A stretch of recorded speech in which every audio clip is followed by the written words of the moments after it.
Hi అండి, అందరు ఎలా ఉన్నారు? నేనైతే చాలా బాగున్నాను. Welcome back to Revathi Balu. Today video వచ్చేసి ఉగ్గాని అనమాట. రాయలసీమలో ఉగ్గాని బజ్జీ, మిరపకాయ బజ్జీ చాలా ఫేమస్ రెసిపీ అని చెప్పొచ్చు. అండ్ ఆ రెసిపీ వచ్చేసి నా స్టైల్లో నేను ఎలా చేసుకుంటాను అనేది మీతో షేర్ చేసుకుంటున్నాను.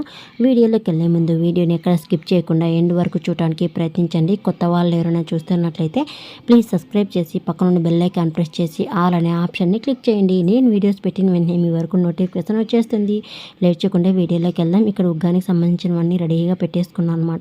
ఈ వీడియోస్ అన్ని చాలా ముందు వీడియోలు అండి, చాలా ఓల్డ్ వీడియోలు అనమాట. నాకు చాలా పనులు ఎక్కువగా ఉండడం వల్ల ఈ వీడియోని ఎడిటింగ్ చేసి వాయిస్ ఓవర్ ఇచ్చి యూట్యూబ్లో అప్లోడ్ చేయడానికి చాలా టైం తీసుకుంటుంది. ఓన్లీ ఈ వీడియోలు తీసి యూట్యూబ్లో అప్లోడ్ చేసే కాదు కదా, కాబట్టి చాలా టైం పడుతుంది. అందుకు నాకు పనులు ఎక్కువగా ఉండడం వల్ల ఈ వీడియోస్ అన్నీ ఇలా పెండింగ్ ఉన్నాయన్నమాట. ఇంక ఇప్పుడు ఒక్కొక్కటి నెమ్మదిగా వీడియోలో ఎడిటింగ్ చేసి అప్లోడ్ చేసేస్తున్నాను. ఇక్కడ వాటర్ అని ఎందుకు ఇలా పట్టి పెట్టేసుకున్నాను అంటే, కొంచెం చిన్న మ్యాట్ ఉంది, మీతో చెప్తాను. అది కూడా ఏం లేదండి, మనకి ఓల్డ్ వీడియో అన్నాను కదా, మనకి ఈసారి ఎండలు చాలా మండిపోతూ ఉన్నాయి, చాలా ఎక్కువగా ఎండలు ఉన్నాయన్నమాట. కాబట్టి అలా అంత ఎండలు ఉన్నప్పుడు మనకి వాటర్ ప్యూరిఫై మనకి ఎనీ టైం ఆన్లోనే ఉంటే, అంత ఎండలు ఎక్కువ ఉన్నప్పుడు సింటెక్స్లో వాటర్ చాలా కాలుతూ ఉంటాయి. అంత కాలే వాటర్ డైరెక్ట్గా వాటర్ ప్యూరిఫైర్లోకి వచ్చి అవి ప్యూరిఫైర్ అయ్యి మనకి వచ్చేపాటికి మిషన్ దెబ్బతింటుంది. అందుకని నేనేం చేస్తున్నానంటే, నైట్ ప్యూరిఫైర్ అయ్యే వాటర్ అని మార్నింగ్ లేవంగానే ఫస్ట్ అలా బౌల్స్కి పట్టేసుకుంటాను. తర్వాత మళ్ళీ ట్యాంకు వాటర్ ప్యూరిఫైర్ ఫుల్ అవ్వడానికి 2 hours పడుతుంది. అది 8 liters ట్యాంక్ అనమాట, ఫిల్టర్ అనమాట, 8 liters ఇది. ఆ 8 liters ప్యూరిఫైర్ అవ్వడానికి 2 hours టైం పడుతుంది ఖచ్చితంగా. 2 hours అయిన తర్వాత నేను మిషన్ ఆఫ్ చేస్తాను, మళ్ళీ నైట్ వేస్తాను అనమాట. అలా చేసామంటే మనము కొంచెం ఇలా చిన్న చిన్నవి మనము టెక్నిక్గా కొంచెం ఆలోచించామంటే అప్పుడు మనకి మిషన్లు పాడవకుండా ఉంటాయి. కొంచెం మనం అన్ని వేలు పెట్టి మిషన్లు తెచ్చుకుంటాము, ఇలా కొంచెం నెగ్లిజెన్స్ వల్ల అవి పాడవుతాయి కదా. అలా కాకుండా ఇలా కొంచెం మనం మెయింటైన్ చేసామంటే అవి పాడవకుండా ఉంటాయి.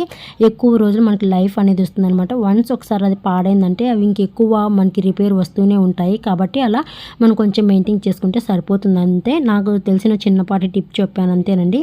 ఇంక ఇక్కడ వీడియో మనం రెసిపీలోకి వెళ్ళిపోదాము. ఒక పెద్ద మందపాటి కడాయి పెట్టేసుకొని ఇందులోకి ఒక పెద్ద కూరగరటె ఉంటుంది కదా, వాటితో 1.5 కూరగడ్డ ఆయిల్ వేసేసి ఆవాలు, జీలకర్ర, కరివేపాకు వేసేసి మనకి మీడియం సైజువి ఆనియన్లు 3 తీసుకున్నాను. అవి ఇట్లా స్లైసెస్గా కట్ చేసి వేసేస్తాను. జస్ట్ ట్రాన్స్పరెంట్గా మారితే సరిపోతుందంటే, ఎక్కువ మనకి బ్రౌన్ ఆనియన్స్ లాగా ఏం అవసరం లేదు. అలాగే మనకి చిన్నవి టమాటో బాగా మాగిండేటివి చిన్నగా కట్ చేసి వేసేసాను అనమాట ముక్కలుగా.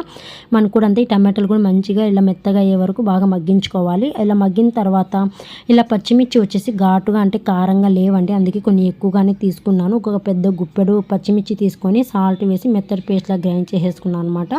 ఆ పేస్ట్ని కూడా వేసేసి ఇందులోకి పసుపు వేసి మంచిగా కలిపేస్తున్నాను. మనకి టేస్ట్ అంతే గ్రేవీలోనే ఉంటుంది కాబట్టి ఇలా మంచిగా లో ఫ్లేమ్లో బాగా వేయించుకోవాలన్నమాట, పచ్చివాసన పోయే వరకు. మనకి ఈ ఉగ్గానీలోకి కొంచెం ఆయిల్, ఆనియన్స్ ఎక్కువ పడితేనే టేస్ట్ బాగుంటుందండి. కొన్ని రెసిపీస్ లేక అంతే కదా, కొంచెం ఎక్కువగానే వేస్తే ఆయిల్ కానీ ఏదైనా టేస్ట్ బాగుంటుంది. మనం ఏం డైలీ చేసుకోం కదా, ఎప్పుడో ఒకసారి, కాబట్టి కొంచెం ఎక్కువగా వేసుకున్నా కూడా ఏం పర్లేదు అనమాట. ఇక్కడ మంచిగా ఇలా వేగిపోయిన తర్వాత మనకి గ్రేవీ ఇంత పట్టదండి బొరుగులకి, కాబట్టి ఒక బౌల్లోకి పక్కకు తీసేస్తున్నాను అనమాట గ్రేవీని. ఇలా మిగిలిన ఈ గ్రేవీలోకి ఇంకా మనం తడిపి పెట్టుకున్నాం కదా బొరుగులు, ఇందులోకి వేసేస్తున్నాను అనమాట. మనము ఇదంతా కూడా నేను లో ఫ్లేమ్లోనే పెట్టేశాను, ఎందుకంటే కడాయి కూడా మందంగా ఉంది, బొరుగులు కూడా వేడెక్కుతాయి అంతా కలిసేపాటికి. మళ్ళీ మనం సపరేట్గా బొరుగుల్ని వేడి చేయాల్సిన పని ఉండదు, కాబట్టి నేను ఇలా లో ఫ్లేమ్లోనే పెట్టేశాను. స్టవ్ వచ్చేసి ఆఫ్ చేయలేదనమాట.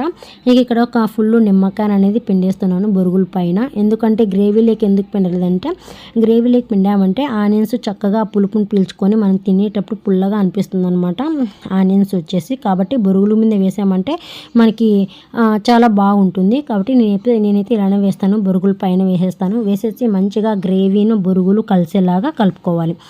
ఇలా మంచిగా లో ఫ్లేమ్లో పెట్టుకొని కలుపుతూ ఉంటే చక్కగా బొరుగులు కూడా వేడెక్కుతాయి అనమాట. కొంతమంది ఏం చేస్తారంటే పుట్నాల పప్పు, అంటే మా సైడ్ పప్పుల పొడి అంటారనమాట, పప్పులు ఓన్లీ ఉత్త పప్పులు ఒకటి కూడా గ్రైండ్ చేసి ఇలా పైన వేసి కలిపేసుకుంటారు ఉగ్గానీలోకి. అది ఎందుకు అంటే నాకు కొంచెం ఉగ్గాని డ్రైగా అనిపిస్తుంది, అలాగే నాకు చప్పగా అనిపిస్తుంది అనమాట టేస్ట్ కూడా పుట్నాల పప్పు పొడి వేసామంటే. అందుకు నేనైతే స్కిప్ చేసేస్తాను, వేయను. ఇంట్లో వాళ్ళు కూడా ఇష్టపడారనమాట ఆ పుట్నాల పప్పు పొడి వేసామంటే. కాబట్టి ఒక్కొక్క స్టైల్లో చేస్తారని చెప్పాను కదా, కాబట్టి ఒక్కొక్కలాగా బాగా ఇష్టపడతారు. కొంతమంది పుట్నాల పొడిని కూడా వేసుకుంటారు అనమాట.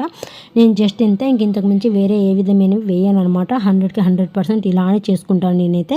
నేను ఇంకా నిమ్మకాయ లేని పక్షంలో ఎప్పుడైనా కానీ పచ్చిమిర్చిలోకి కొంచెం చింతపండు వేసి గ్రైండ్ చేసుకుంటానే తప్ప ఇంకా ఏ విధమైన కూడా మార్పులు అయితే ఏమీ ఉండదు. టేస్ట్ అయితే సూపర్ ఉంటుంది. ఒకసారి ట్రై చేయండి తప్పకుండా.